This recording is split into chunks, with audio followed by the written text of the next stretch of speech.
¿Nos puede escuchar?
Doctora, no se logra escuchar.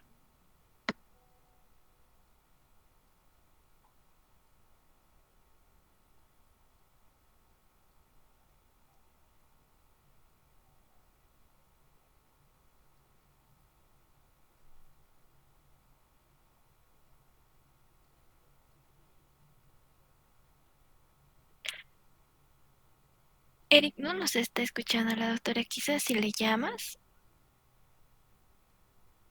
por favor.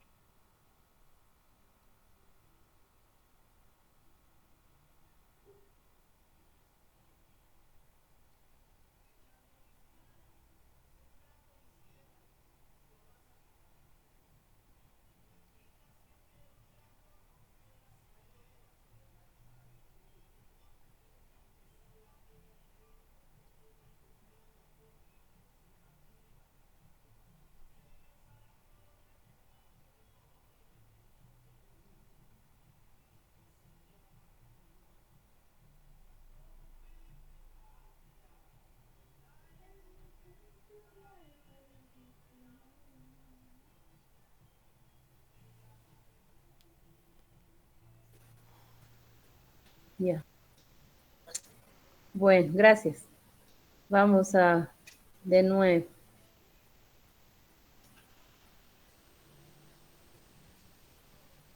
Ya, está bien.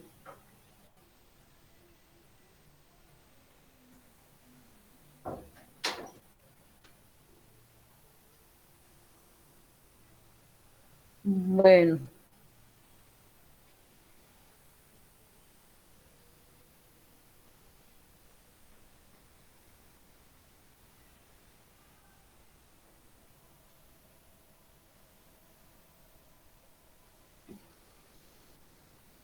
Bueno, entonces nuevamente vamos a empezar la clase. Bueno, con respecto a la presencia de ascitis en un paciente con cirrosis, sí están viendo, ¿no? ¿Y se escucha? Sí, doctora. Sí, doctora. Bueno, entonces, ¿cómo es que se forma la ascitis en el paciente cirrótico, que es el líquido libre en cavidad peritoneal? Por el hecho de que puede haber una disminución de la síntesis de albúmina por la insuficiencia hepática. Esta hipoalbuminemia va a disminuir la presión oncótica, lo que va a llevar a la formación de ascitis. Luego tenemos de que va a haber un bloqueo venoso intrahepático por este mismo problema de la cirrosis, la fibrosis, y va a haber un aumento de linfa hepática. Esta linfa también va a pasar a cavidad peritoneal, siendo parte de la ascitis. Y va a haber una obstrucción hepática intravascular que va a aumentar la presión portal, y en caso de hipertensión portal, va a haber una vasodilatación periférica, lo que disminuye el volumen plasmático efectivo, y esto va a estimular los receptores de volumen, se va a activar el sistema de renina-angiotensina-aldosterona, lo que va a llevar a un aumento de reabsorción tubular de sodio y va a llevar a una menor expresión de sodio urinario, con la consiguiente retención de sodio y líquido. Igualmente, para esta retención de sodio y líquido van a intervenir todos estos otros factores. Va a haber una disminución de la prostaglandina renal E2, va a haber un aumento del factor natriurético, entonces todo ello va a llevar a un aumento de la reabsorción tubular de sodio, una disminución de la excreción de sodio junto con líquido y la presencia de ascitis. Aquí tenemos un paciente con cirrosis típico que tiene el abdomen globoso por presencia de líquido de ascitis y observan de que aquí hay la circulación colateral y no tiene vello a este nivel, aparentemente tampoco tiene vello pubiano, está bastante adelgazado, no tiene musculatura en los brazos y estos pacientes con ascitis tienen tendencia a hacer hernias umbilicales y también pueden hacer hernias inguinales por el aumento de la presión intraabdominal. En caso de una ascitis leve, no complicada, puede ser suficiente la restricción de sal en la dieta. Actualmente dicen que para evitar de que el paciente cirrótico no se desnutra y que pueda comer adecuadamente, que no se restrinja demasiado el sodio, ¿no? Entonces se le puede dar 2 gramos o 3 gramos de sodio a este paciente, pero de todas maneras hay que restringirle la sal. Si el sodio urinario está mayor a 50 miliequivalentes por día, esta restricción de sal puede eliminar la ascitis en más del 20% de estos pacientes con cirrosis. Además de indicarles reposo relativo, no estar mucho tiempo de pie. La restricción de líquidos se realiza si es que se observa una hiponatremia dilucional con un sodio sérico menor a 125 miliequivalentes por litro. Mientras tanto, solamente se puede restringir el sodio si es que no hay una hiponatremia dilucional. Si es que tiene una ascitis mayor, persistente, y tiene un sodio urinario menor a 50 miliequivalentes por día, aparte de la restricción de sodio, ya se empieza a utilizar los diuréticos. Y el diurético que se utiliza de preferencia es la espironolactona, que es un ahorrador de potasio.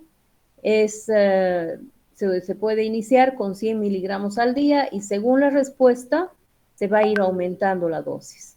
Esta dosis se aumenta cada tercer día porque la respuesta a la espironolactona no es inmediata como con la furosemida. Hay que esperar 2 a 3 días el efecto de la espironolactona, entonces hay que valorar la diuresis diaria, cuánto ha bajado de peso el paciente, se ha disminuido el perímetro abdominal para saber si es que ha habido respuesta. Y si no está respondiendo, entonces se va aumentando la dosis hasta 400 miligramos la espironolactona y se puede asociar con furosemida, que se inicia con 40 miligramos día hasta una dosis máxima de 160 miligramos al día. Pero no dar solo furosemida. La furosemida es un diurético de asa y que va a provocar hipocalemia y no es conveniente que un paciente con cirrosis tenga hipocalemia porque es un factor de riesgo para que presente encefalopatía hepática, ¿no? Tenemos que evitar ese equilibrio hidroelectrolítico. ¿Cómo se valora entonces la respuesta? Pesando al paciente de forma diaria y lo que se valora es que pierda 1 kilo de peso día si es que tiene edema de miembros inferiores y 0,5 kilogramos, o sea, 500 miligramos al día si es que no hay edema de miembros inferiores, ¿no? 1 kilo si es que tiene ascitis y además edema de miembros inferiores. Y si solo tiene ascitis y no tiene edema de miembros inferiores, medio kilo está bien, es un valor adecuado de que baje de peso por día con el uso de los diuréticos. Y también se puede medir el perímetro abdominal y que pierda 1 centímetro por día es suficiente. No querer que baje demasiado de peso, que orine demasiado porque se va a descompensar y va a aparecer encefalopatía hepática o síndrome hepatorenal. Y habrá que determinar la diuresis diaria, monitorizar los electrolitos, la urea creatinina, para ver si no estamos con mayores complicaciones. Se suspenden los diuréticos en caso de hemorragia de varices, de presencia de encefalopatía hepática, en caso de que aparezca peritonitis bacteriana espontánea. Si la creatinina sérica va a ser mayor a 2 miligramos por decilitro, si es que va a haber hipocalemia, deshidratación, hipotensión. En caso de ascitis refractaria, con un sodio urinario menor a 30 miliequivalentes por día, si no va a haber respuesta a diuréticos ni a la dieta, el pronóstico es malo. Quiere decir que esa función renal pues, y función hepática ya no están buenas. Entonces, en esos casos, habrá que hacer una paracentesis de gran volumen, una paracentesis evacuadora, con reposición de Dextran 70. Si es que vamos a sacar menos de 5 litros, se puede hacer reposición de Dextran 70 con 100 cc por litro. Pero como estos pacientes generalmente tienen más líquido y se les saca en 6 litros o 7 litros, más de 5 litros, entonces se prefiere hacer la reposición actualmente con albúmina humana, ¿no? 8 gramos por cada litro que se retire. Esto para evitar que haya una descompensación y que llegue a tener un síndrome hepatorenal. Siempre hay que hacer la reposición. Luego, en casos de ascitis refractaria, también si es que hay posibilidad de un radiólogo intervencionista, se puede proceder al TIPS, a la derivación percutánea portosistémica intrahepática, o hacer una derivación peritoneo-venosa de Levin, pero esta se bloquea. Así que hay estudios donde dicen que en caso de una ascitis refractaria es preferible hacerle la paracentesis evacuadora cada vez que requiere el paciente. En caso de una ascitis refractaria se suspenderán los bloqueadores beta no selectivos, evitar los AINES además.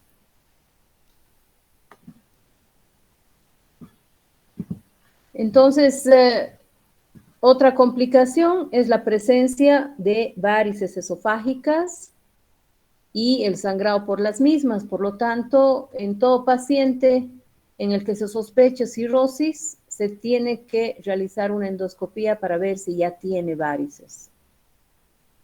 En la endoscopía se debe registrar el tamaño de las varices, la localización, la extensión de las mismas y si es que tienen datos de sangrado inminente. Entre estos datos de que puede sangrar en cualquier momento esa varice, están los signos rojos cereza, que se llama, que son puntos rojos que se presentan en la pared de la varice porque la pared va a estar adelgazada, entonces aparecen esos puntos rojos que en cualquier momento eso se rompe y puede sangrar a chorro. También podemos tener los hematoquistes, entonces todo eso vamos a valorar y vamos a clasificar las varices. Actualmente se utiliza la clasificación de Baveno en varices pequeñas y varices grandes. Las varices pequeñas son aquellas que se aplanan o se colapsan cuando se insufla el esófago durante la endoscopía. Y las varices grandes son aquellas que no desaparecen a la insuflación y pueden ser de diferente tamaño. Ahora, un parámetro de laboratorio que está asociado a la presencia de varices es la trombocitopenia. Cuando tenemos un paciente con datos de patopatía crónica, sospechamos cirrosis y un dato indirecto de que nos demos cuenta que tiene ya hipertensión portal es la trombocitopenia. En cirrosis compensada, una cifra de plaquetas inferior a 150.000 milímetros de mercurio se asocia de manera independiente a la presencia de varices en la endoscopía. En Estados Unidos mueren 30.000 personas con insuficiencia hepática crónica y por lo menos un tercio desarrollan hemorragia digestiva por varices. Y aquí tenemos varices esofágicas, varices gástricas, ¿no? Que son consecuencia de la hipertensión portal, varices esófago-gástricas que van del esófago y se continúan hacia el fondo gástrico, como vemos aquí hacia la curvatura menor y pueden también ir hacia el fondo gástrico. Y también tenemos la gastropatía hipertensiva como consecuencia de la hipertensión portal. Esta es una gastropatía hipertensiva donde se ve una imagen de piel de serpiente. Aquí se ven estos puntos rojos que son estos, por estos puntos es que va a salir la sangre. Entonces esto es una causa también de hemorragia en paciente con cirrosis, pero que no le lleva a una descompensación hemodinámica. No es demasiado intensa esta hemorragia por la gastropatía hipertensiva. La causa que puede llevarle a una descompensación hemodinámica, una hipovolemia, es el sangrado por las varices. Y aquí tenemos varices pequeñas, como ven, con la insuflación están aplanadas y apenas se ve el cordón aquí violáceo, pero plano, ¿no? Apenas perceptible. Esas son varices pequeñas, según Baveno. Y aquí tienen las varices pequeñas también, y estas otras son varices ya grandes. Aquí ven varices grandes, y esta es una úlcera, una varice secundaria a una escleroterapia. Y acá ven el fondo gástrico, y esta es una varice gástrica a la que se le está inyectando cianoacrilato. Entonces, la que más se utiliza actualmente es la clasificación de Baveno, como les digo, pequeñas, grandes. También puede ser de que algún endoscopista utilice todavía la clasificación de Dagradi, donde tenemos las varices grado 1, son aquellas que desaparecen con la insuflación.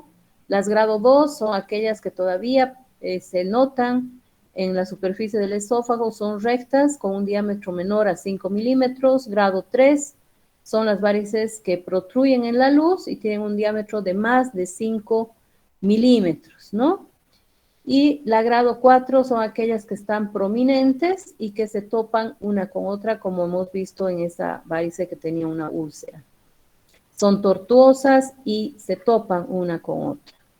Y grado 5 son aquellas varices que tienen signos rojos en su superficie. Esta otra clasificación de Paquet también tiene 4 grados. La grado 1 es cuando apenas son perceptibles las varices. La grado 2 cuando protruyen hasta un cuarto de la luz. Grado 3 un medio de la luz. Y grado 4 más de la mitad de la luz. En Baveno, varices pequeñas y varices grandes. Esta clasificación de Sarin se utiliza para las varices gástricas. Si tenemos unas varices que vienen desde el esófago hacia el estómago y esta varice va hacia la curvatura menor, se denomina tipo 1. Si va del esófago hacia el fondo gástrico, se denomina tipo 2. Y si es una varice aislada, que esto se presenta más frecuentemente en pacientes que tienen una trombosis de la esplénica, si está localizada hacia el fondo gástrico es tipo 1 y si está localizada hacia el antro es tipo 2. Entonces, una vez que diagnosticamos por endoscopía que un paciente tiene varices y determinamos qué grado de varices tiene y si tiene tendencia a sangrar o probabilidad de sangrar, se tiene que utilizar, se tiene que realizar algunos procedimientos para evitar que sangren. Eso es lo que no queremos porque el sangrado puede llevar a un shock hipovolémico y además disminuye el tiempo de vida de ese paciente. Entonces tenemos aquí, entre lo que se utiliza, los beta bloqueantes, como el propranolol, el nadolol, el carvedilol. Los que más usamos son el propranolol o el carvedilol. Estos beta bloqueantes disminuyen la presión portal al disminuir el flujo sanguíneo esplácnico y al disminuir el flujo a nivel de las colaterales portosistémicas. Entonces, lo que se quiere es que se produzca una vasoconstricción esplácnica sistémica y esto va a disminuir la presión portal. Y para esto se utiliza el propranolol en una dosis de medio comprimido cada 12 horas y se valora si ha bajado la frecuencia cardíaca en un 25%. Entonces, antes de dar el medicamento, tenemos que tomar la frecuencia cardíaca, dar el medicamento y todos los días fijarnos si la frecuencia cardíaca ha bajado un 25% del valor inicial. Si ha bajado un 25%, está funcionando, ¿no? Quiere decir que está también actuando sobre la presión portal y podemos estar tranquilos de que este paciente probablemente no va a sangrar. Pero sí recomendar al paciente que no deje de tomar el medicamento, porque si dejan de tomar puede haber un efecto de rebote y más bien puede haber una hemorragia. El carvedilol se utiliza a dosis de 0,25 miligramos y se puede dar 0,25 miligramos, una dosis por 1, 2 o 3 días y luego ver cómo está el paciente y si no ha logrado bajar la frecuencia cardíaca a un 25%, se aumenta la dosis a un comprimido de 0,25 miligramos 2 veces al día. Otra medida para evitar el sangrado de las varices es la ligadura de varices con bandas elásticas, ¿no? Entonces, para la prevención se utiliza o beta bloqueantes o ligadura de varices. En caso de hemorragia activa, se va a utilizar también medicamentos que disminuyan el flujo esplácnico, disminuyan el flujo portal y de esa manera se controla la hemorragia. Entre estos medicamentos tenemos la terlipresina, que es un análogo de la vasopresina. Tiene muy buen efecto para bajar la presión portal. No va a ocasionar problemas como ocasiona la vasopresina de isquemia de miocardio, isquemia a nivel del mesenterio, a nivel intestinal. Entonces, es un muy buen medicamento, solamente que es carito. Y se utiliza 2 miligramos endovenoso cada 4 horas hasta controlar el sangrado y luego ya se puede bajar la dosis a 1 miligramo cada 4 horas y utilizar 2 a 5 días. Pues apenas llega el paciente a urgencias, se puede iniciar este medicamento, estabilizar al paciente, hacer la endoscopía, realizar ligadura de las varices y luego continuar con el medicamento por 2 a 5 días. Si no tenemos terlipresina, se puede utilizar el octreotide, que es un análogo de la somatostatina, un bolo de 50 microgramos inicial y luego una infusión continua de 50 microgramos por hora por 2 a 5 días, o la somatostatina. Y el tratamiento endoscópico que se hace para cohibir el sangrado por las varices puede ser la escleroterapia, aunque esta escleroterapia ya no se está usando. Se prefiere la ligadura porque tiene menos complicaciones la ligadura. La escleroterapia es inyectar con esta aguja que pasa por el canal del endoscopio intravaricial o paravaricial, o sea, a un ladito de la varice, alcohol absoluto o polidocanol al 1%. Y se inyecta 10 a 30 ml por sesión. El éxito no es malo, es bueno, sin embargo, puede causar dolor retroesternal, disfagia, pueden aparecer úlceras esofágicas en el lugar de la inyección y que luego estas sangran y esto es más difícil de controlar. Esas úlceras pueden cicatrizar, ocasionar estenosis esofágica, perforación en 0,2% y por la inyección de una sustancia, sobre todo cuando es intravaricial, puede haber una bacteriemia y esto ocasiona hipertermia. Aquí tenemos una varice con sangrado a chorro, se inyecta en la base de la varice y deja de sangrar. Tiene buen resultado, pero puede tener esas complicaciones. Entonces se prefiere la ligadura de las varices con bandas elásticas que estrangulan mecánicamente las varices y desvían el flujo venoso hacia redes peri y paraesofágicas.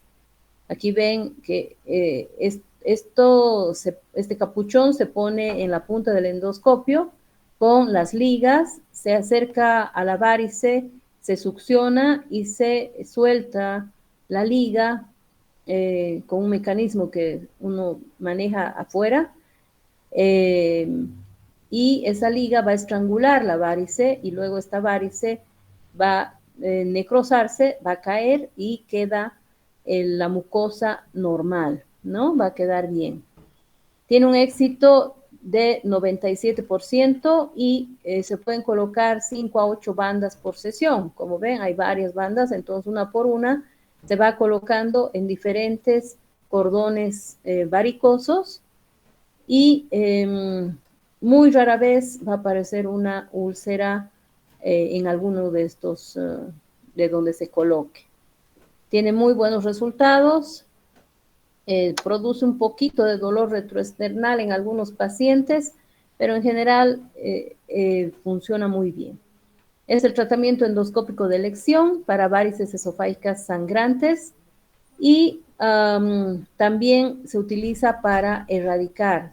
Se puede citar al paciente en unas 3 semanas para hacer un control y si hay algún paquete varicoso todavía, se puede volver a ligar y de esa manera erradicar las varices para evitar un nuevo sangrado.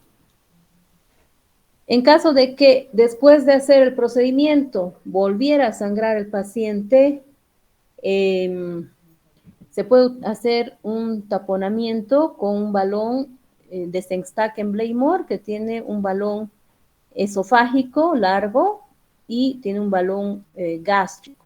Esto es terapia puente, o sea, simplemente para controlar el sangrado momentáneamente y después de 24 horas hacer otro procedimiento endoscópico y tratar de ligar nuevamente la varice que estuviera sangrando. También puede ser útil el colocar esta sonda de balones si se tiene un paciente conocido con cirrosis y que tiene hemorragia en un lugar donde no hay endoscopía, por ejemplo, que estuviera en el campo, y se puede salvar la vida de ese paciente colocando esta sonda que por compresión va a evitar de que sangre las varices, se lo va a estabilizar, se lo va a derivar al paciente a un lugar donde haya endoscopía para hacer tratamiento de ligadura. Puede causar dolor retroesternal, perforación en 1% o menos de casos, neumonía por aspiración, necrosis en la mucosa esofágica si se pone a mucha tensión y si se deja más de 24 horas.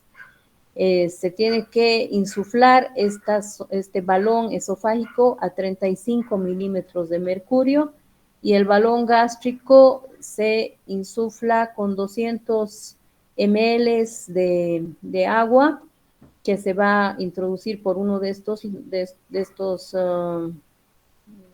tubitos que ven aquí. Uno es para el estómago, para el balón gástrico, y el otro es para el balón esofágico. Y el del medio es para hacer el lavado gástrico.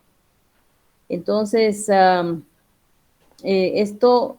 insufla el balón gástrico para evitar que se salga la sonda. Y luego se insufla el balón esofágico para que ocasione ese mecanismo de compresión y que la varice deje de sangrar. Otra terapia puente, si no se tiene esto y se tiene esta prótesis cubierta, autoexpandible, esto se puede colocar en caso de que el paciente resangre, ¿no?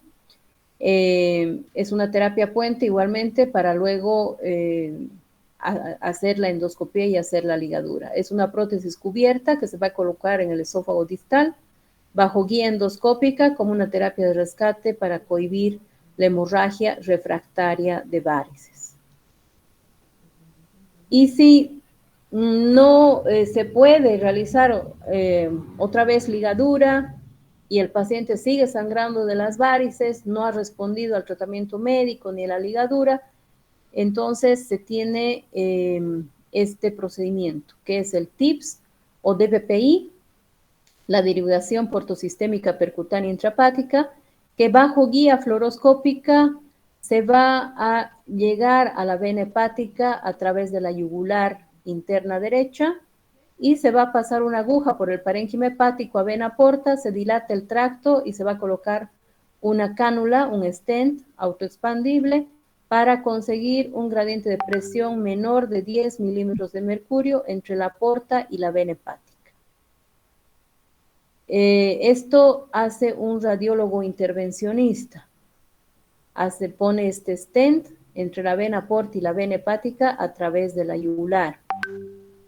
En nuestro medio no se está haciendo todavía, pero en otros países sí lo hacen. Hacen esto en pacientes, como les digo, que no han respondido a los tratamientos previos de hemorragia, sigue sangrando, se le hace el TIPS y es un paciente que ya va a ir posteriormente a un trasplante de hígado. Pero tiene riesgo de oclusión por trombosis o estenosis y también hacen encefalopatía hepática. Entonces, las indicaciones para colocación de TIPS son esa hemorragia refractaria, profilaxis secundaria hemorragia por varices en espera de trasplante de hígado, ascitis refractaria y en síndrome hepatorrenal. También en estos casos está indicado hacer el TIPS para posteriormente llevar al paciente a un trasplante de hígado.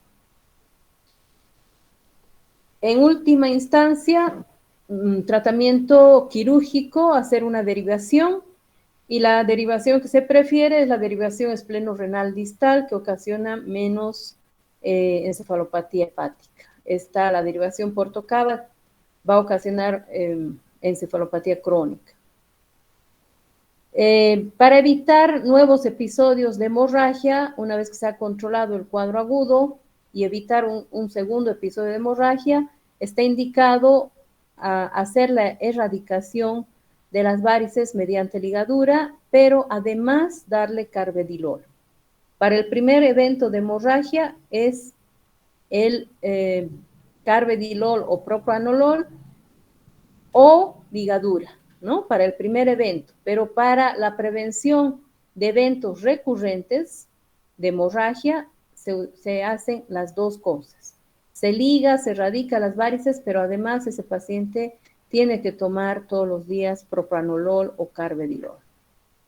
La hemorragia varicosa aguda a menudo se asocia con infección bacteriana, que también tenemos que evitar en el paciente con cirrosis, porque es otro factor que baja su sobrevida. Y para esto, especialmente si el paciente está con ascitis, tenemos que evitar de que haga una peritonitis bacteriana espontánea por translocación bacteriana intestinal y por trastornos de la motilidad. Entonces, para esto se le da antibiótico, puede ser norfloxacina, puede ser ciprofloxacina, pero preferimos dar ceftriaxona 1 gramo cada día por 7 días. Esto es lo que más usamos en pacientes con cirrosis, con hemorragia y para evitar algún tipo de infección de forma profiláctica, le ponemos ceftriaxona 1 gramo cada día por 7 días y pues este paciente va a ser tratado de su hemorragia, va a estar internado, va a estar con seguimiento, entonces se puede dar por vía endovenosa la ceftriaxona por 7 días. Estas son guías de la Organización Mundial de Gastroenterología que nos indica lo mismo, ¿no? En caso de que haya una hemorragia por varices, fijarse que ese paciente no haga un shock hipovolémico, habrá que reponer el volumen, hacerle transfusión sanguínea si es que necesita el paciente, ponerle antibiótico, ¿no? Estos antibióticos, la ceftriaxona 1 gramo día, y iniciar terlipresina 2 miligramos cada 4 horas en periodo agudo, y luego ya se puede bajar a 1 miligramo cada 4 horas y mantener por 2 a 5 días. La endoscopía se tiene que realizar en las primeras 12 horas de que el paciente estuviera sangrando, pero hay que todavía estabilizar al paciente y luego ya hacerle la endoscopía. En caso de que tenga la hemorragia por varices, habrá que ligar o escleroterapia, pero se prefiere la ligadura.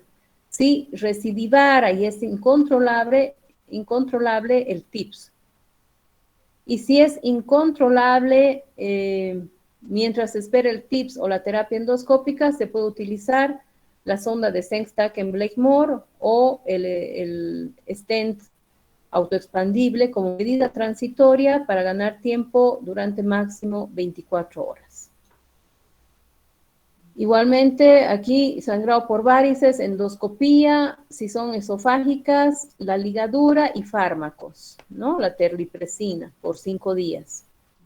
Si no se controla, colocar el balón momentáneamente y luego volver a hacer endoscopía o proceder a TIPS. Y si no mejorara, cirugía. Aquí está la terlipresina. Y si es sangrado por varices gástricas, si son varices gastroesofágicas hacia el fondo gástrico, hay que proceder también a ligadura, o si son las varices gástricas las que están sangrando y grandes, es preferible inyectar cianoacrilato. Si no se controlara, se puede hacer también TIPS, y si no hay siempre control, cirugía.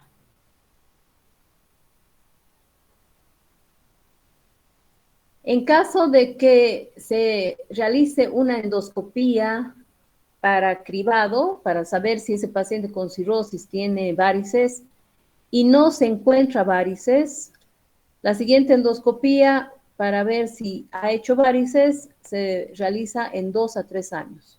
No hay necesidad de cada 6 meses someterle a estudio endoscópico.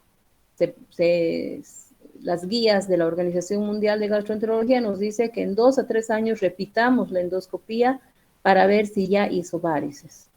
Si son varices pequeñas, en 1 a 2 años habrá que repetir para ver si ya son grandes, pero ya a este paciente se le da propanolol o carvedilol.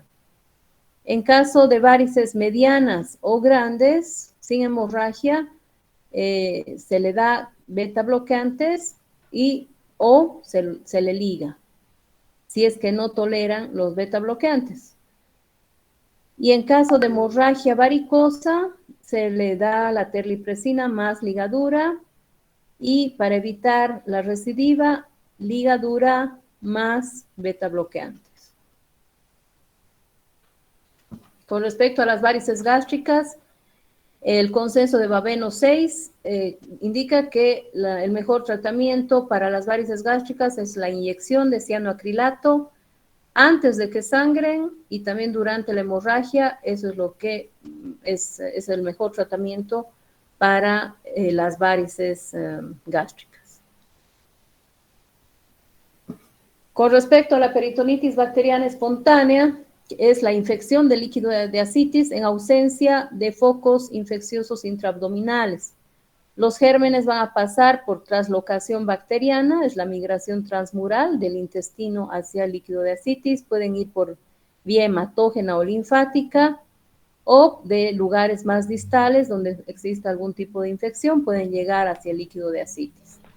Y lo que se produce es un dolor abdominal difuso, fiebre, escalofríos, va a haber una disminución de los ruidos intestinales y vamos a tener al examen físico un Bloomberg positivo por irritación peritoneal, además de leucocitosis.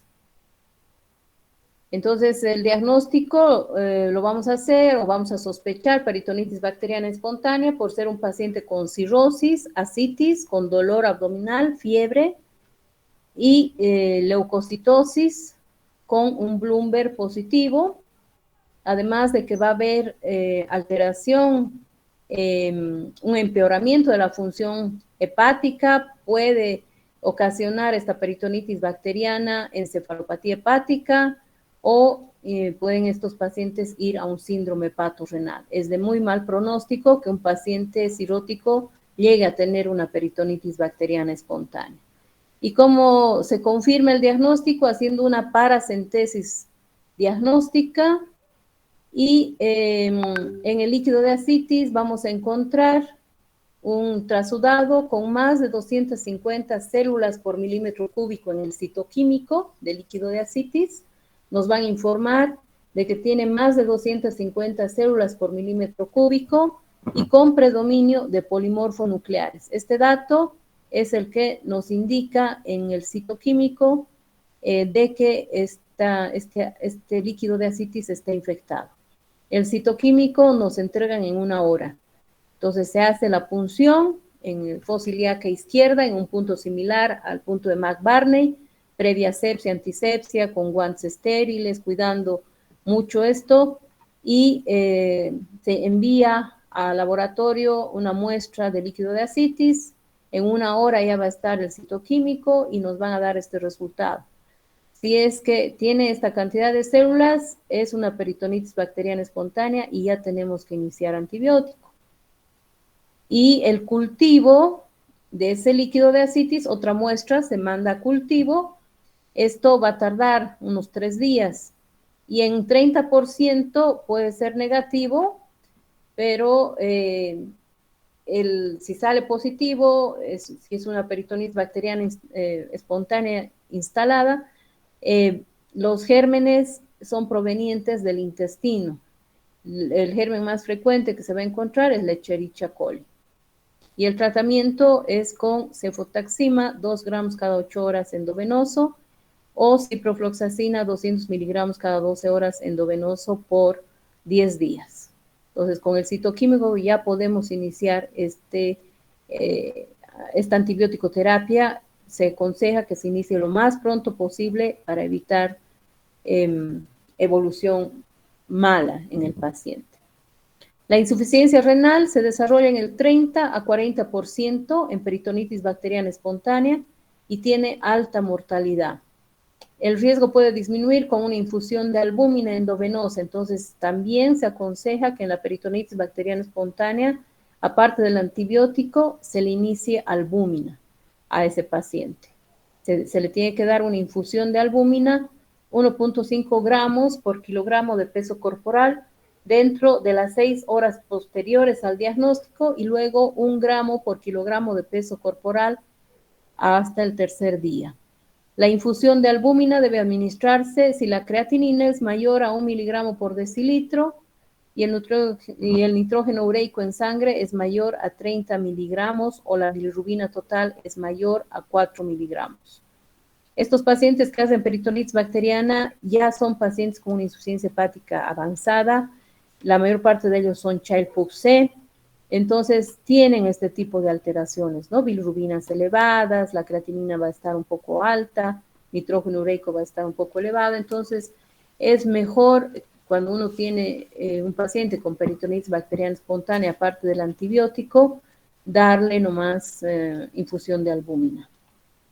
Y posterior a sanar la peritonitis bacteriana espontánea, o sea, una vez que pase ese evento, se le da norfloxacina 400 miligramos día para evitar un nuevo evento de peritonitis bacteriana espontánea y sobre todo en aquellos pacientes que tienen en el líquido de ascitis albúmina de 1 gramo o menor a 1 gramo por decilitro, ¿no? Una proteína total, más bien en la ascitis menor a 1 gramo por decilitro. En el citoquímico también tenemos que hacer determinación de la proteína, de la albúmina, y ahí vamos a ver si está en estos niveles, entonces hay que darle norfloxacina 400 miligramos por día o ciprofloxacina 750 miligramos como dosis única. El síndrome hepatorrenal es otra complicación muy seria en el paciente con cirrosis, que tiene alta mortalidad del 90-95%, es una insuficiencia renal funcional aguda en un paciente con daño hepático agudo o crónico severo. Hay una reducción marcada del flujo sanguíneo renal y la filtración glomerular, o sea, hay una combinación de vasoconstricción arterial y arteriolar con baja de presión de perfusión, lo que va a llevar a esta alteración de la función renal. Todavía existe esta clasificación de la tipo 1 y tipo 2. La tipo 1 es la más grave, va a tener una progresión bastante rápida, va a llevar al fallecimiento del paciente, es de peor pronóstico y el paciente fallece en 2 semanas, máximo 1 mes, o en la misma internación, fallece cuando tiene un síndrome hepatorrenal tipo 1, es más seria. Y en cambio la tipo 2 es más larvada, puede vivir con esta alteración de la creatinina más meses, incluso, ¿no? Unos 6 meses, pero de todas maneras es de mal pronóstico. Puede aparecer de forma espontánea o luego del uso indiscriminado de diuréticos, en caso de peritonitis bacteriana espontánea u otra infección, en caso de paracentesis excesivas, ¿no? En aquellos que no se les ha repuesto albúmina, en casos de hemorragia digestiva alta, cirugías mayores en cirróticos o una hepatitis aguda sobre una cirrosis hepática. Va a haber oliguria progresiva de menos de 500 ml en 24 horas, van a estar hipotensos. Y estos son los criterios mayores para el diagnóstico: elevación de la creatinina, el hecho de que tengan una hepatopatía crónica o aguda severas, una insuficiencia hepática avanzada, Child-Pugh, aclaramiento de creatinina en 24 horas menor a 40 ml por minuto.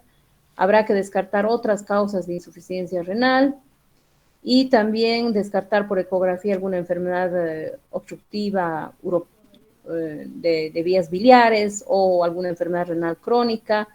Ver si no mejora la función renal con expansión de volumen, retirada de diuréticos, pues hay que sospechar que se trata de un síndrome hepatorrenal y proteinuria menor a 500 miligramos por decilitro. Entre los criterios menores tenemos estos de diuresis menor a 500 ml por día, sodio urinario de menos de 10 miliequivalentes por día, osmolaridad urinaria mayor a osmolaridad plasmática, hematías en orina menos de 50 por campo y sodio plasmático menos de 130 miliequivalentes por día. El tratamiento es tratar de la terlipresina actualmente, ¿no? Tratar de, porque estos otros, darle el dopamina, darle noradrenalina, en cierta forma ayuda, pero lo que actualmente resulta y puede mejorar esta función renal es la terlipresina. La terlipresina 0,5 a 1 miligramo endovenoso cada 4 horas. Y la hemodiálisis en casos especiales como previo trasplante hepático, nada más. Después no está indicada la hemodiálisis en este tipo de pacientes, a no ser de que sea un paciente que ya va a entrar a trasplante de hígado. Y el TIPS también, que dijimos que también es un paso para estabilizar al paciente y que vaya a un trasplante de hígado. Como aquí no hay trasplante, entonces les damos la terlipresina y si es tipo 1, pues fallecen en más del 90%, lastimosamente. Bueno, con esto terminamos. El lunes vamos a avanzar unas 4 diapositivas sobre carcinoma hepatocelular y sobre, o quieren continuar. Son 4 diapositivas. ¿Quieren? Y el ¿Podría ser lunes, el lunes, doctora? Por favor, es que no hay tenemos problema. clínica de cirugía. Ya, no hay problema. Entonces, esas son 4 diapositivas sobre carcinoma hepatocelular y cáncer de vesícula biliar. Y luego ya abarcamos pancreatitis aguda el día lunes. Y el día martes terminamos con cáncer de páncreas y pancreatitis crónica. Bueno, Está bien, doctora, muchísimas gracias. bueno. Que les vaya bien, muchachos. Nos vemos el lunes.